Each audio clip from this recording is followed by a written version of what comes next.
یہ 3 صورتوں کا وظیفہ ہے، جو کوئی بھی شخص اس وظیفے کو کر لے گا وہ مالا مال ہو جائے گا۔ اگر آپ چاہتے ہیں کہ آپ کا نصیب بدل جائے، آپ کی تقدیر بدل جائے، تو ہرگز اس وظیفے کو مت چھوڑیے گا۔ بسم اللہ الرحمن الرحیم۔ محترم ناظرین، آج کا وظیفہ بہت ہی خاص اور مجرب وظیفہ ہے۔ آج میں آپ کی خدمت میں ایک ایسا عمل لے کر حاضر ہوئی ہوں جس کی برکت سے انشاءاللہ اللہ پاک آپ کے کاروبار میں برکت عطا فرمائے گا، رزق اور دولت کو کشادہ کرے گا۔ آج کا وظیفہ قرآن پاک کی بہت پیاری سورت فاتحہ، سورت اخلاص اور سورت کوثر کا ہے، جو بے شمار برکتوں، رحمتوں اور فضیلتوں کا خزینہ ہے۔ یہ صورتیں رنج و غم کو دور کر دیتی ہے، قلب مومن کو فرحت و شادمانی اور خوشیاں دیتی ہیں۔ یہ صورتیں بہت ہی پاورفل ہیں۔ ان کو پڑھنے سے اللہ تعالیٰ نے حیران کن معجزات رکھے ہیں، اور موجودہ دور میں جو لوگ رزق کے معاملے میں ہر وقت پریشان رہتے ہیں، اس کو پڑھنے سے اللہ پاک رزق کی پریشانیوں کو ختم کر دیتے ہیں۔ اللہ کریم نے ان صورتوں کے پڑھنے پر اتنی زیادہ برکات رکھی ہیں کہ جو کوئی بھی رزق کی پریشانی میں ان صورتوں کو اپنے گھروں میں نماز کی پابندی کے ساتھ پڑھنا شروع کر دیتا ہے، اللہ پاک اس کے گھر میں رزق کی پریشانی کو مکمل طور پر ختم فرما دیتے ہیں۔ اور دوسرا انعام اللہ کی جانب سے اس انسان کے لیے دلی طور پر ایسا سکون نصیب ہوتا ہے جو دنیا میں کسی اور شے سے نصیب نہیں ہو سکتا۔ اور یہ کتنی بڑی سعادت ہے انسان کے لیے۔ 2 سال قبل ایک بہن کا بار بار کہہ رہی تھی، وہ اپنی ایک ہی پریشانی کا بار بار ذکر بتاتے ہوئے کہہ رہی تھی کہ میرا خاوند سعودیہ میں ایک کمپنی کے ساتھ کام کرتے تھے۔ اس وقت گھر کے حالات بہت ہی زیادہ اچھے تھے۔ آپ جانتے ہیں کہ جب انسان کے حالات اچھے ہو تو اس کا فرق گھر کے ماحول پر ہی پڑتا ہے۔ بچے اچھے اسکولوں میں پڑھتے ہیں، ان کا کھانا پینا سب سے اچھا ہوتا ہے۔ پھر انہی دنوں میں ایسا ہوا کہ اچانک سعودیہ میں وہ کمپنی بند ہو گئی اور خاوند پاکستان آ گئے۔ جیسے ہی وہ پاکستان آئے تو کچھ عرصے تک کافی کمپنیوں میں کام کاج کے لیے اپلائی کرتے رہے، مگر کسی نے ایسے رزق باندھ کر رکھا تھا کہ پھر دور دور تک امید ہی نظر نہیں آ رہی تھی کہ ان کو نوکری ملے۔ پھر پاکستان میں بھی وہ مارے پھرتے رہے۔ آپ خود ہی اندازہ لگا لیں کہ اچھے حالات سے جب اچانک حالات تبدیل ہونا شروع ہو جائیں تو اس وقت کیا نوبت آتی ہے۔ جو کچھ جمع پونجی تھی وہ بھی اب ختم ہو چکی تھی، اب قرض بھی کافی چڑھ گیا تھا۔ سمجھ نہیں آ رہی تھی کہ کیا ہو گیا۔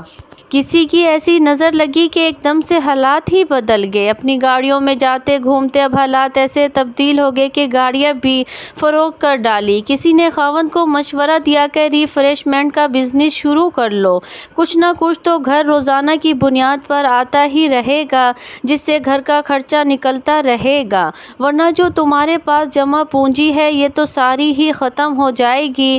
پھر لوگوں سے یہ قرض لیتے رہنا اور تمہاری نسلیں بھی قرض دیتی رہیں گی۔ اس بندے کی بات میرے خاوند کے دل پر لگی۔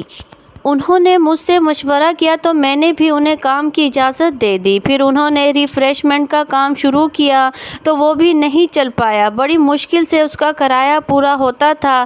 جب انسان پریشانی میں گھرا ہوا ہوتا ہے تو اس کو کچھ سمجھ نہیں آتی کہ وہ کیا کرے۔ کوئی کہتا تھا یہ پڑھ لو، اس سے حالات تبدیل ہو جائیں گے۔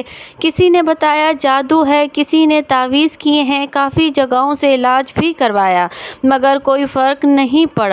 جب یہی پریشانی وہ بتا رہی تھی تو میں نے ان کو سورت فاتحہ، سورت کوثر اور سورت اخلاص کا وظیفہ بتایا۔ جیسے ہی انہوں نے یہ عمل شروع کیا، 1 ماہ ہی گزرا تھا کہ انہوں نے دوبارہ میسج کیا۔ الحمدللہ اللہ کریم نے کاروبار اس طرح بڑھایا کہ خاوند کا ریفریشمنٹ کا کام ایسا چل پڑا، اب 1 ماہ میں بہت اچھی آمدنی ہوئی۔ ہم نے ان کو بتایا آپ اس عمل کو جاری رکھیں، اس سے آپ کو اتنی مال و دولت حاصل ہوگی، آپ کی نسلوں کے لیے کافی ہوگی۔ اللہ پاک آپ کو اس عمل سے ایسا رزق جاری فرما دیں گے کہ وہ 7 نسلوں تک کبھی ختم نہیں ہوگا۔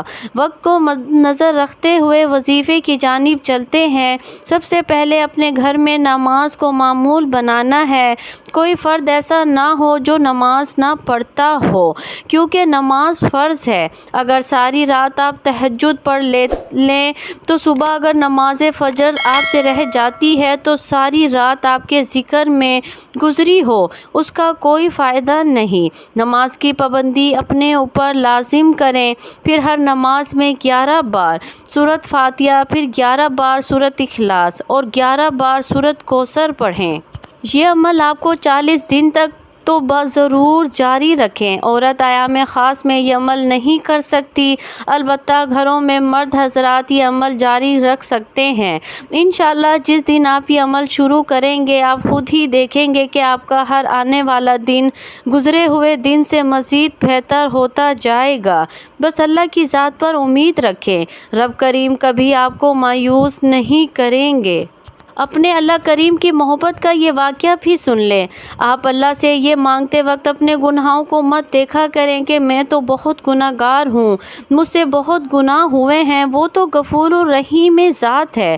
آج آپ توبہ کر لیں، اپنے اللہ کو منا لیں، اس سے صلح کر لیں، اللہ پاک جلد مان جاتا ہے۔ توبہ تو بے شمار واقعات سے بھری پڑی ہے۔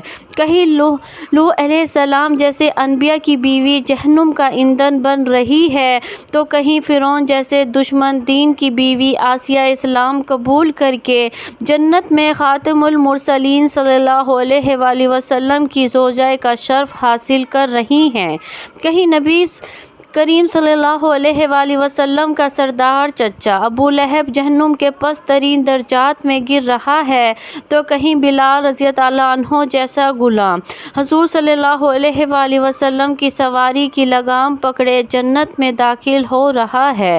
وظیفے کے بعد آپ نے لازمی اللہ پاک کی بارگاہ میں دعا کرنی ہے۔ دعا ہے کہ اللہ تعالی ہم سب کو دین حق پر چلنے کی توفیق عطا فرمائے۔ اللہ تعالی ہم سب کو ہمارے پیارے نبی حضرت محمد مصطفیٰ صلی اللہ علیہ وآلہ وسلم سے پکی اور سچی محبت نصیب فرمائے، اور اللہ تعالیٰ سے دعا ہے کہ جو لوگ پریشان ہیں اللہ تعالیٰ ان سب کی پریشانیوں کو دور فرمائے اور ہم سب کو 5 وقت با نماز جماعت ادا کرنے کی توفیق عطا فرمائے۔ دعا ہے کہ اللہ تعالیٰ میرا سنانا اور آپ کا سننا اپنی بارگاہ الہی میں قبول اور منظور فرمائے، آمین ثم آمین۔ تمام دوست احباب کمنٹس باکس میں اللہ تعالیٰ کے 99 ناموں میں سے ایک نام ضرور ٹائپ کریں۔ جزاک اللہ خیر۔